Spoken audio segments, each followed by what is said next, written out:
In this section, we are going to look at length, area and volume based on text and test 5. Okay, so this is in your books and it all should be prior knowledge to this chapter. All lengths are the same size in a square. Opposite sides have the same length in a rectangle. The perimeter, you add up all the sides and you get this. Or in your square, it's 4x. The diagonal, it comes from trigonometry in both of them. Diagonals have the same length. Diagonals bisect each other in a rectangle. So I recommend you read that, make a note on it, and hopefully it all comes back to you from your junior cert. Then your parallelogram, opposite sides have the same length.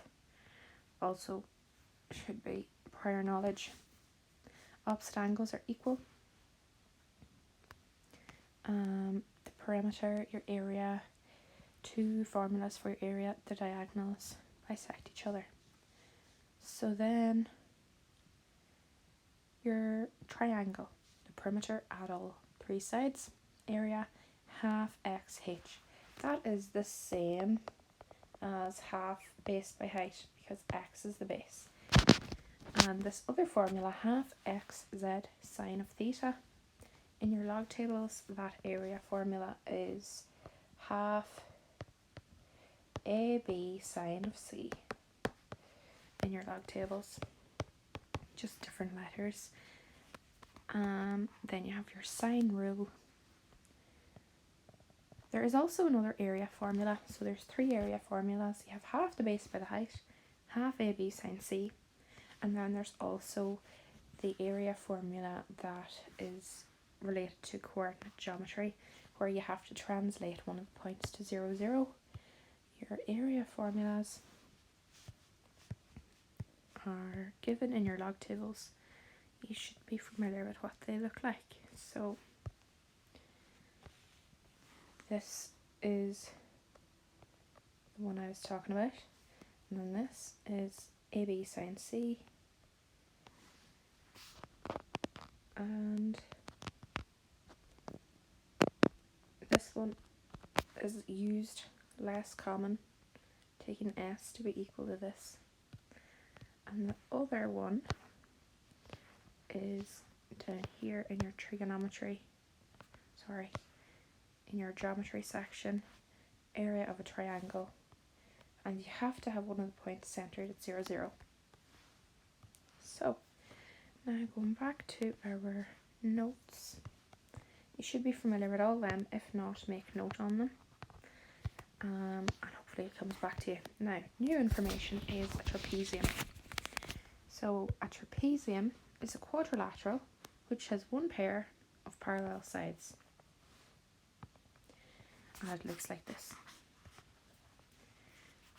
The formula now for finding the area of a trapezium comes from the formula of the parallelogram and the formula of a triangle added together.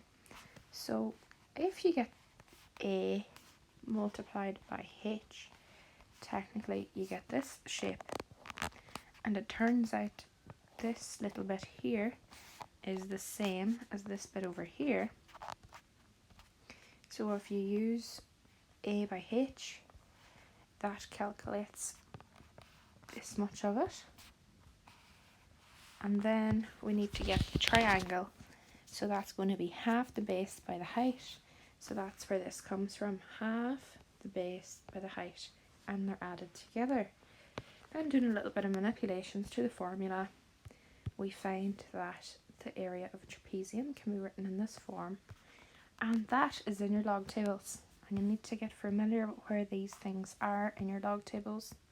It is given to you here, area of a trapezium. So that brings us to our very first example here. If a parallelogram has a base of 10 centimeters and a trapezium of the same area, and I will highlight that, the same area and height, same height, has a base of 14 centimetres, find x, the length of the other parallel side to the trapezium.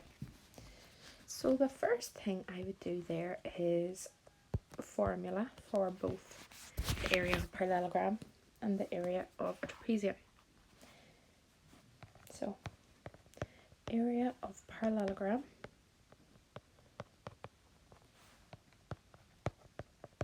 is going to be, it is the base by the height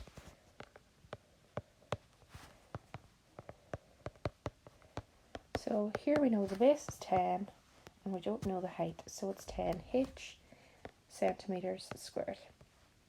Now we could find the area of your trapezium. And the formula for that is half AB half A plus B multiplied by the height. And here we know A, we actually don't know A. A is just X, so we have a half X plus B is 14, and the height, we don't know that either, and that's centimetres squared. And we know this, the area of both are equal. Areas are equal, so that means we could let 10h equal a half x plus 14h, and then we can cancel the h's by dividing by h on both sides, and if I multiply both sides by 2 I get 20 and x plus 14. So if I take 14 away from both sides, I get 20 minus 14. So x is equal to 6, and the unit up here is centimetres. All of them are centimetres, so that's x is 6 centimetres. So we could just write length of other side is equal to 6 centimetres, and that's that question done. Now you have your polygons. So polygons, a polygon is a plane. A polygon is a plane, so that means it's 2D, a shape with straight edges. So that's all a polygon is, a 2D shape with straight edges. Regular polygons are symmetrical with a base triangle repeated. So this is very important. You know a triangle, all the angles add up to 180 degrees. So there's 60 and another 60. Quadrilateral can be split up into 2 triangles. So this one adds up to 180 and this one adds up to 180. So the total is 360, and most people know that a 4-sided shape adds up to 360 degrees, or these are all 90, so it adds up to 360 degrees. And the reason why I split that one into triangles is because here we know a full circle is 360 degrees, and if I divide my full circle into 5 sections, so 360 divided by 5 gives you 72 degrees. And if all of these are 72 degrees, that would mean this triangle needs to add up to 180. So the degree of this angle here has to be 54, and this one has to be 54, because the total needs to be 180. And all of the other triangles are exactly the same. That means they're congruent. And down here it says a pentagon, the interior angle is 108. That is because this is also 54, and this is your interior angle of 108. That's where that comes from. The hexagon has the exact same idea. Instead of dividing this 360 by 5, hex means 6, so we're going to divide it by 6 and use the same method to find this angle, and then you'll be able to get your interior angle. And hectagon means 7, octagon would be 8, and so on. So that leads us to example 2. The area of the rectangular pentagon shown here is 600 centimeters squared. Calculate the length of one side, x, of the pentagon. Okay, so we know that the angle at the center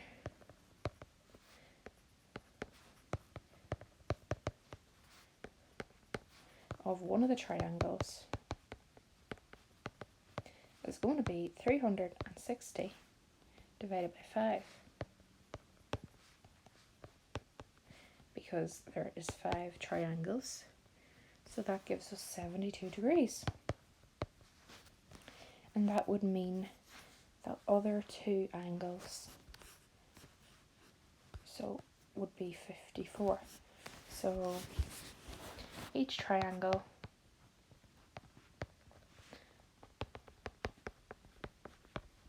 is congruent with equal base angles.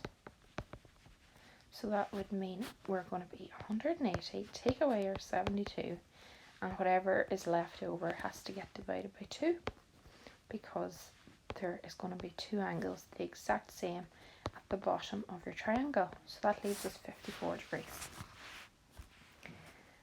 So currently we have a triangle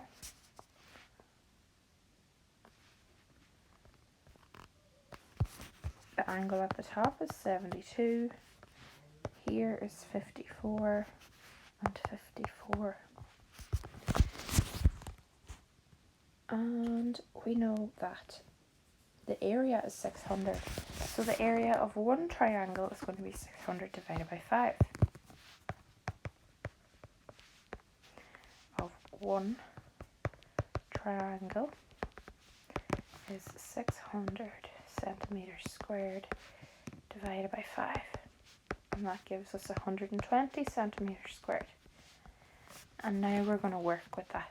So we know the formula for the area of a triangle is either going to be AB sine C, area of a triangle formula is half AB sine C, or half the base by the height. Okay, and I am going to opt for half the base by the height in my formula because x is the base and that is what we want to find.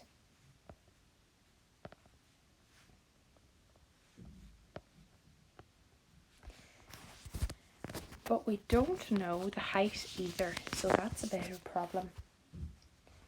But we could find it in terms of x, because if you have a triangle like this, we could take a line down here.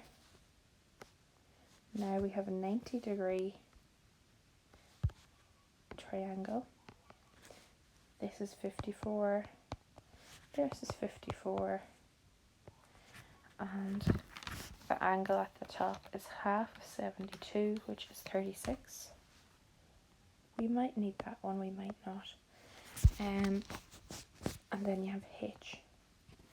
And instead of the whole length being x, this much is going to be x over 2. So then we know from trigonometry you have SOHCAHTOA, and I want to pick one of my trig ratios that deals with the opposite. H is the opposite, and x over 2 is the adjacent. So that would be tan. Tan of your angle is equal to opposite over adjacent. So we have tan of 54 is equal to h all over x over 2. And we want to find x. That's what the question asks up here. Solve for x. So what I'm going to do is I'm going to write this as h equals. So if I multiply both sides by x over 2, I get x over 2 tan of 54 is equal to h. And I could rewrite that h at the beginning. Now, so we find h in terms of x, and if I find go to my formula now, half the base by the height, area is equal to half the base by the height. So we have half our base. Well, we want to go back to this triangle. We know now that h is equal to x over 2 tan of 54. Get one down here. The base is x,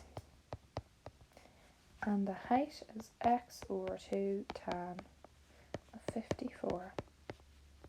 And we know the area of one of them triangles is 120 centimeters squared. So now we'll be able to work with that and solve for x, because there's only one unknown now in your question. So we have a half by x squared over 2 by the tan of 54 is equal to 120. And this half multiplied by this half is a quarter.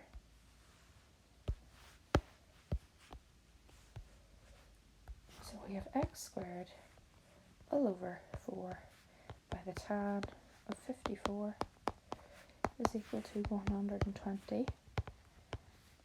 So if I multiply the right by 4, if I multiply both sides by 4, this 4 on the bottom cancels out. So we get x squared by the tan of 54 is equal to 120 by 4, which is 480. And x squared is equal to 480 divided by the tan of 54. And I could evaluate this, but it will give me a lot of decimal points, and I want to keep accuracy, so I'll do that at the very end. So x then is equal to the square root of 480 divided by the tan of 54, which is just a number. So when I put that into the calculator, I get x equals 18.675. And the question does not specify how to leave your answer. So I would just leave it like that, not forgetting your unit. If you forget your unit, you'll lose a mark.